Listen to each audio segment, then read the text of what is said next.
Salut mes petits pragmas. Alors, on va traiter l'actualité. Alors c'est une vidéo que je suis obligé de faire un petit peu à la va-vite en rentrant du travail. Il faut que je saute sur l'actualité. J'ai une veille sur des sujets écologiques et d'environnement. Et c'est pour ça qu'on va parler de politique. Alors vous allez me dire, mais quel putain de rapport. Eh oui, vous avez vu que Bruno Attal. J'ai même plus son prénom. Enfin bref, Attal est resté en place.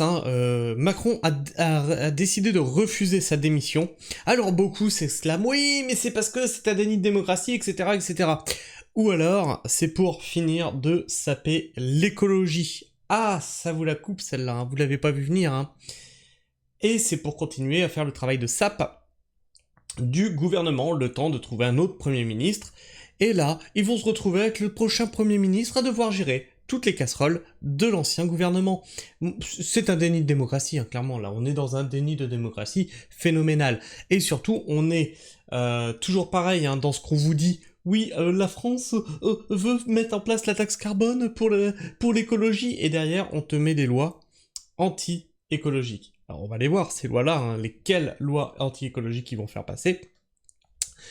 Mais sachez bien que, du coup, en parlant d'écologie, on parle aussi de politique, hein, puisqu'il y a des partis politiques écologiques, il y a des partis politiques anti-écologiques, etc., etc. Et toutes les décisions politiques jouent sur l'environnement, jouent sur l'écologie, et jouent sur vos vies. Et donc, hein, c'est ce que je vous dis, hein, je dois faire une veille régulière hein, sur tous ces sujets que sont l'environnement, l'écologie, l'agriculture. Et donc cette veille active que je fais, bien c'est du travail supplémentaire, en plus de mon travail d'agriculteur, de maraîcher. Donc si vous voulez soutenir mon travail, hein, sachez que la chaîne est démonétisée. Hein. Il paraît que je ne rentre pas dans les guidelines de YouTube. Hein. YouTube a décidé que non, tu rentres plus. Non, tu rentres plus, on te paye plus.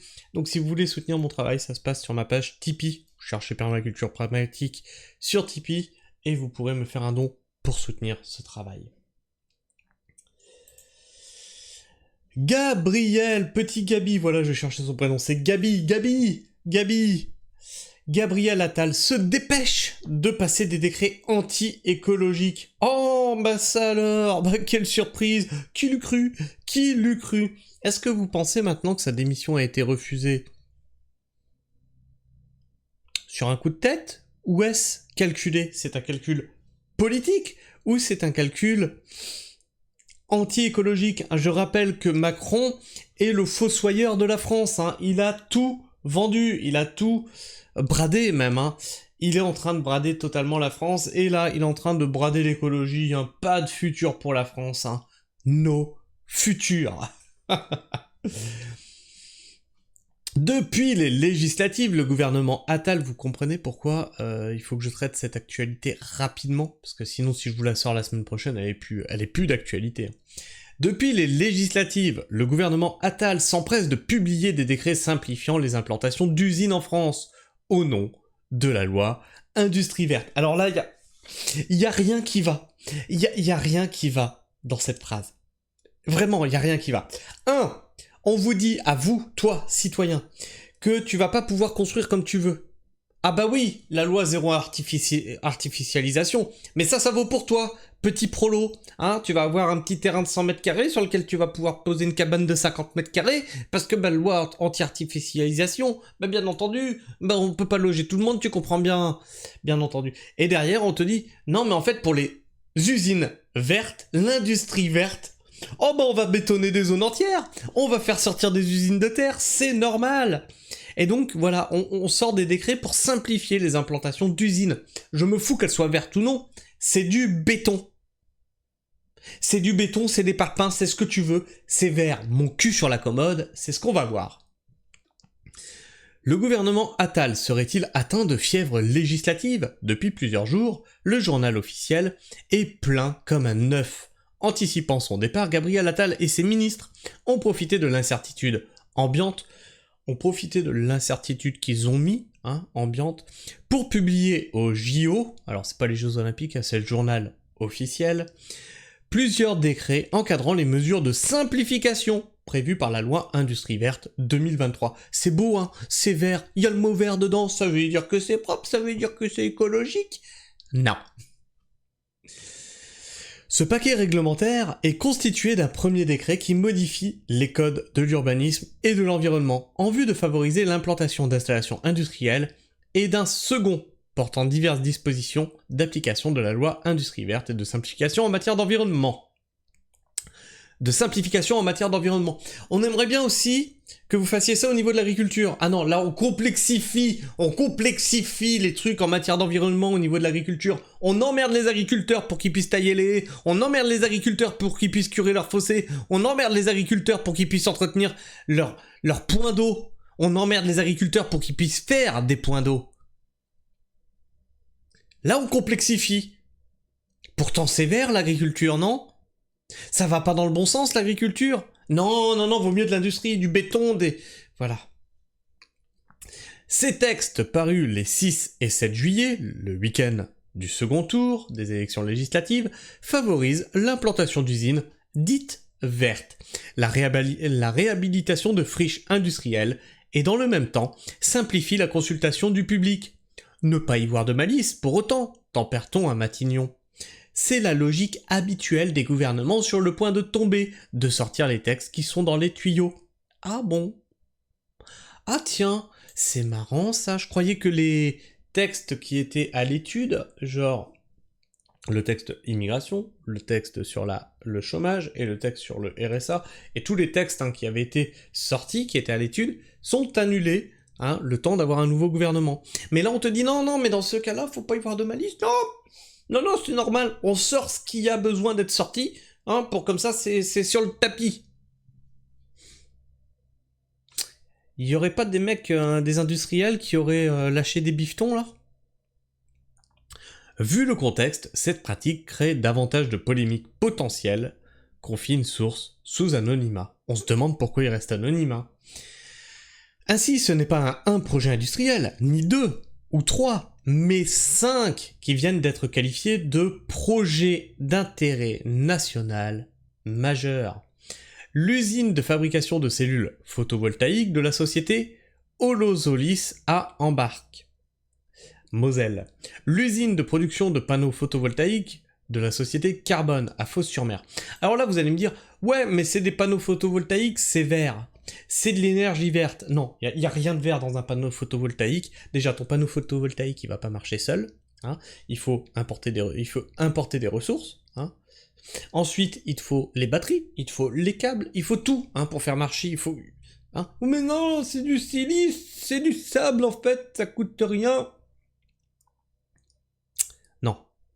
Ensuite, tu vas me dire, oui, mais bon, c'est des panneaux photovoltaïques, à la fin, ça te fait une énergie décarbonée. Ouais, et l'usine que tu dois construire pour les fabriquer, elle est décarbonée, celle-là ? Ah oui, mais ça crée de l'emploi. Ah bah oui, comme ça crée de l'emploi. L'usine de recyclage moléculaire des plastiques de la société Eastman à Saint-Jean-de-Folleville, Seine-Maritime, l'usine de production de minerai de fer, c'est vert ça aussi, c'est vert le minerai de fer, réduit, et d'hydrogène de la société Gravity à Fos-sur-Mer, c'est toujours Fos-sur-Mer, c'est bizarre, tout est là, à Fos-sur-Mer. Ainsi que l'extraction et la transformation de lithium par la société Imerys dans l'Allier. Et ça, on l'avait traité. Ne pas oublier que le lithium, et là il y a une polémique, parce que ni le maire, ni les citoyens, ni les riverains ne veulent de cette usine d'extraction et de transformation de lithium. Pourquoi ? Parce que c'est extrêmement polluant pour les sols. Une mine, c'est un désastre écologique. On en reparle de... Comment qu'ils ont nommé ça déjà ? La loi Industrie verte de 2023. Extraction des minerais et transformation de lithium. Ah c'est vert. Ah bah oui, c'est pour faire des batteries pour les voitures électriques. C'est vert, bien sûr. Et regardez bien la douille. Lorsqu'un projet est classé comme tel, comme donc Industrie verte, les autorisations d'urbanisme relèvent alors de la compétence de l'État, et non plus du maire ou du président de la communauté de communes. C'est-à-dire que là, on a enlevé le maire, on lui a enlevé ses droits, on lui a enlevé tout pouvoir, le président de la communauté de communes, on lui a enlevé tout pouvoir, et là, c'est l'État qui décide, et c'est l'État qui impose. On va vous imposer une mine de lithium. Ferme ta gueule, et bouffe. Bouffe ta pollution. Bouffe ta putain de pollution. On va vous imposer des usines de panneaux photovoltaïques. Contestation? Oh, rien à foutre, nous on impose. Et non plus du maire ou du président de la communauté de communes, où est implanté le dit projet. Je rappelle que là, le truc de la société Imerys dans l'Allier, ça a créé des polémiques, hein. Personne n'en veut. Paf, on va te l'imposer. Dites-moi dans les commentaires si vous trouvez qu'une mine, c'est une industrie verte. N'importe laquelle. Tu peux prendre une mine de charbon, une mine de fer, une mine de ce que tu veux. Dis-moi que c'est vert. La procédure de mise en compatibilité des documents d'urbanisme est allégée. Ah bah voilà. C'est allégé. Alors que toi, tu veux poser une serre, t'as 50 documents à remplir. Hein? Et t'as 6 mois d'attente pour qu'ils traitent ton dossier. Une serre. C'est ni plus ni moins que des tubes en ferraille et du plastique. Ah bah il faut qu'ils réfléchissent. Ah parce que, ah bah oui mais le code de l'urbanisme. Et là la procédure est allégée pour ces industries-là. C'est allégé. Et enfin, pour le maître d'ouvrage, il est plus facile d'obtenir une dérogation espèce protégée. Il y a des espèces protégées là où tu veux construire ton usine? Dans ton cul! Je rappelle que ce sont des industries vertes, soi-disant. Alors c'est marrant que pour des industries vertes, on te nique l'urbanisme et on te nique s'il y a des espèces protégées sur la zone. Ah bah non, non, non, ça on s'en fout. Par contre toi, si t'es agriculteur et que tu as une espèce protégée qui te ravage tes cultures, tu l'as dans le cul, t'as pas le droit d'agir. C'est pas génial la vie? On privilégie une industrie au détriment de certains enjeux environnementaux. L'esprit de la loi industrie verte est de favoriser... Non mais oui, je sais, vous pensez que je m'énerve, mais vraiment, mais on marche sur la tête en fait. Quand je vous dis que quand les politiques s'emparent de l'écologie, c'est systématiquement débile et c'est systématiquement contre-productif. On autorise des trucs polluants et on vous contraint et on vous taxe. Bah oui, taxe carbone. Eh, faudrait penser à moins polluer les gars. Et tout ce qui va dans le bon sens, on le taxe. Hein. Les agriculteurs sont emmerdés. On en est où? Tiens d'ailleurs, bah oui, Gabriel Attal, je croyais que c'était au-dessus de la pile le dossier des agriculteurs. C'est pas sorti des tuyaux?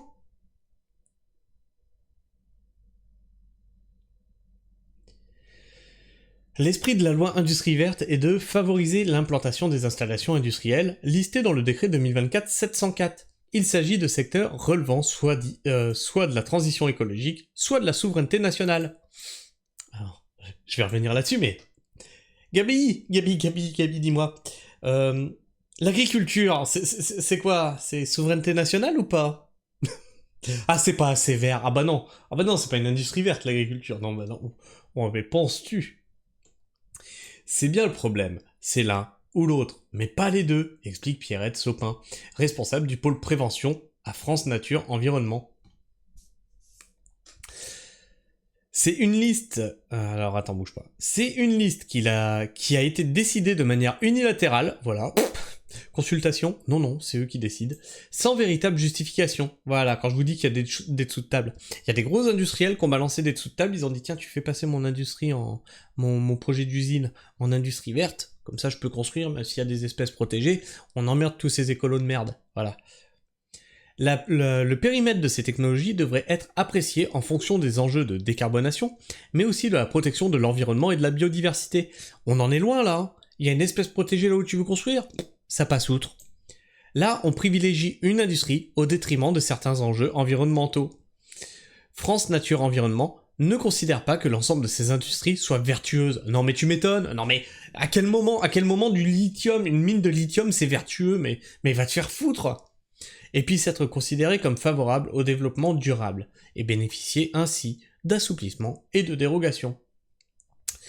Détricoter le droit environnemental. Ah, ça, ils aiment détricoter. Hein. La dernière fois que j'ai entendu ce mot-là, détricoter le code du travail, ils l'ont massacré. Ah bah oui, ils l'ont massacré. Oui, j'étais syndicaliste à l'époque et... oh putain. C'est pas compliqué, c'était tous les 15 jours, il te tombait un truc. Ah bah ça n'existe plus. Ah bah voilà. Ça, faut rayer. Ça, bah il y a un ajout. Voilà. Simplifier les procédures pour l'industrie verte, ou non, a pour conséquence de détricoter le droit environnemental, un sujet qui inquiète l'autorité environnementale, l'AE, qui s'en est ému le 9 juillet. Bah, il faut plus que s'en émouvoir, hein, parce que... je suis ému. Non, là, faut agir, là, faut leur rentrer dans la gueule. Lors de la présentation de son rapport en 2023. En effet, le décret de la loi Industrie verte prévoit que les différentes consultations, publiques, autorités environnementales, autres autorités décisionnaires et consultatives, soient menées en parallèle et plus les unes après les autres. Non mais là, on est... Putain, c'est une dictature en fait. On a un gouvernement qui passe au-dessus du maire, au-dessus de la communauté de communes, qui décide unilatéralement si une industrie est verte ou non, et qui impose le projet. Que tu le veuilles ou non sur ta commune, on te l'impose. C'est une dictature, c'est de la folie. Et après, on va te faire le chantage à l'emploi. Oui, mais ça va créer des emplois sous-payés, des emplois de merde, hein. On connaît dans les usines, hein, comment sont faits les emplois, et comment ils sont qualifiés, comment ils sont payés. Hein. J'ai fait assez d'usines pour savoir comment que c'est. Objectif, raccourcir le délai de mise en œuvre des projets. Laurent Michel, président de l'AE, l'AE c'était l'autorité environnementale, il voit deux conséquences potentiellement néfastes.